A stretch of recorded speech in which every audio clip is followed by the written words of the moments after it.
Hello and welcome to the video. This is a look at this model here. This is the Mobula 7 from Happy Model. It's the HD version, 2 and 3S capable, 75mm little quadcopter that has an F4 based flight controller and also has a Cadix HD recording system on here as well. Now it's available from lots of places. I've got this one from Banggood. I'll pop a link down below. It can come with various receivers. I've got this one with an FR Sky compatible receiver. In here it has a Crazy F4 Pro version 2 flight controller, support 1 to 3S, has an onboard 5-amp 4-in-1 in the middle, a non-EU receiver if you're going for FR Sky, so be careful of that, but it is switchable between D8 and D16, 10,000 kV motors, 1102s, 4-bladed props, VTX on here as well with a little dipole antenna, switchable between 25 and 200 milliwatts, 40 channel, and all that is configurable with smart audio. Now this is the version that has the Cadix Turtle V2 on it, so that's an 800 TVL line CMOS camera at the front, NTSC or PAL changeable. Field of view is about 155 degrees for flying. Recording field of view is a little bit wider, I'll show you that in a minute, and it records onto a little micro SD card. It ships with a little 3S battery, which is perfect for freestyle whoop style flying, and if you put 2S on it, it's a lot calmer for more of a CineWhoop experience. So let me very quickly plug this into Betta Flight and show you what it looks like out of the box. So that's all working, which is always a nice thing to see in Betta Flight. Ports are very basic. TBS Smart Audio is disabled for UART1 for the VTX. The configuration's using D-Shot 600, motor stop is turned on, so when you arm it, the motors won't be running by default. 8K gyro and PID loop frequencies. That is running the CPU quite high, about 30%. The receiver mode, it's on the SPI connected receiver, so you can decide in here what mode you want, whether it's D8 or D16. I've got mine set for D16 here. Telemetry's turned on, LED strips turned on, although it hasn't got any LEDs on it to speak of. OSD's turned on, so is anti-gravity. Power and battery is all onboard ADC. Failsafe is set to drop. PID tuning looks like this out of the box. Modes by default are very basic, so you're going to have to come in here and spend a bit of time. Now it does fly okay with the high CPU load with those very high loop frequencies. But it's surprising to see a CPU running that hard on a little model like this. You've got to make sure that air mode is turned on in angle and rate mode, and also make sure that you've got the turtle mode turned on so you can flip over. Next thing to do is move everything around in the screen. Just be a little bit careful with this. Don't put too much stuff too high or too low in the screen because of the way that the Cadix works. If you put it right at the top or bottom of this OSD layout, it'll disappear from your goggles. So I would recommend, if you're doing this, just have your goggles or screen turned on to make sure that you're not pushing elements off the edge. So now that's done, let me show you some flying footage, both recorded from inside my HDO goggles and also from the Cadix itself. Now looking at the format of the files that are recorded onto the SD card from the Cadix HD camera, they are 1080p. Play these and you can see how it works. This first day is from quite an overcast, gloomy day. Both of these days are a little bit windy, actually, but the little model is behaving impeccably. Flying it in angle mode, because let's be honest, that's really what you're going to be flying a CineWhoop in anyway, and it's performing quite nicely. Doesn't have some of the nasty tendencies that I've seen in other CineWhoops. It does have that little bit of a yaw washout issue when you turn too quickly and apply power, but it's nowhere near as bad, and this feels a lot more controllable and it appears to have a lot more power.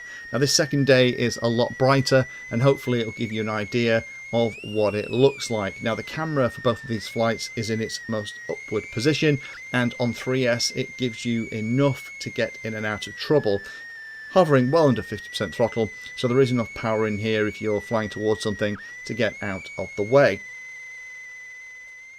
So in summary, what do I think about the Mobula 7? Well, compared to the other one I've tried, this is an awful lot nicer. I like the fact it comes with a battery, with spares, and with a manual as well. All that stuff is in the box, and that makes it feel like a much more quality product. And if you accidentally do bounce into something, or a prop gives up or gets damaged, then you have those spares there ready to keep you in the air. I like the way it comes with battery adapters too. It only comes with one battery, and that is a Happy Model branded 300 mAh 3S LiPo battery. That'll give you about 3.5 minutes of flight time.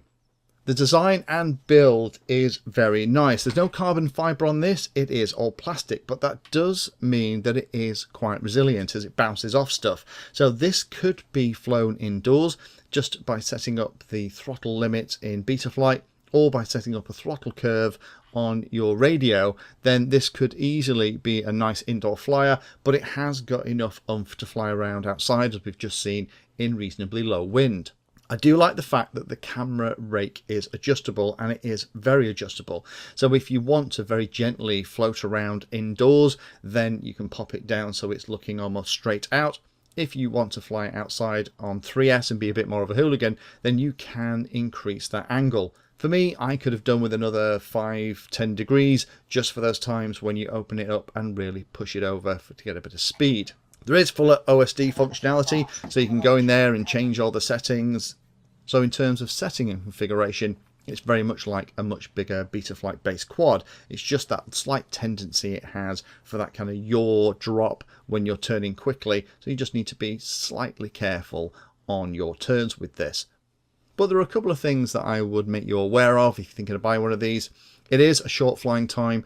The HD recording system pulls an awful lot of power from the battery, the best part of 3/4 of an amp. Now that might not sound a lot, but we're only running a little 300 milliamp hour battery on here. I'd be interested to try the Mobula 7, the non-HD version, to see how that flies.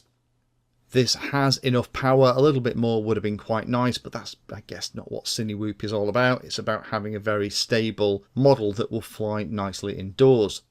The battery that's supplied unfortunately doesn't fit the battery holder that's on the bottom, so you are going to have to snip that off, and I had to use a little bit of strapping, little Velcro strapping, to hold the battery in place, and that isn't in the box. So I'm surprised that they're shipping a battery that doesn't fit the model that's supplied with. But with a bit of snipping and a little bit of Velcro strapping, then you'll be away. That is quite a high CPU load.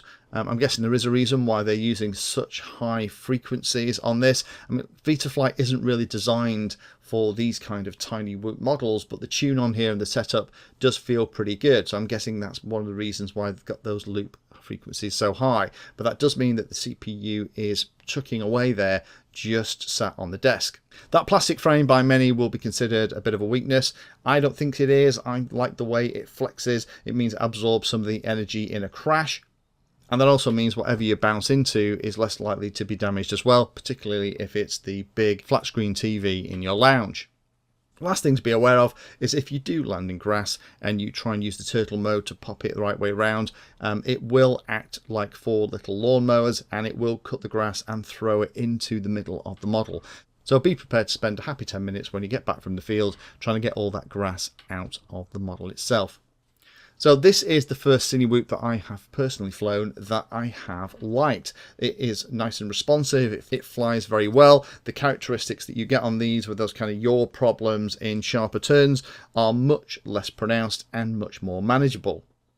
Flying time at 3.5 minutes is a bit short, but if you want to get a model that will allow you to get 1080p 60 frames per second footage out of a little craft like this that you can fly around under your dining room table, this is one that I would look at.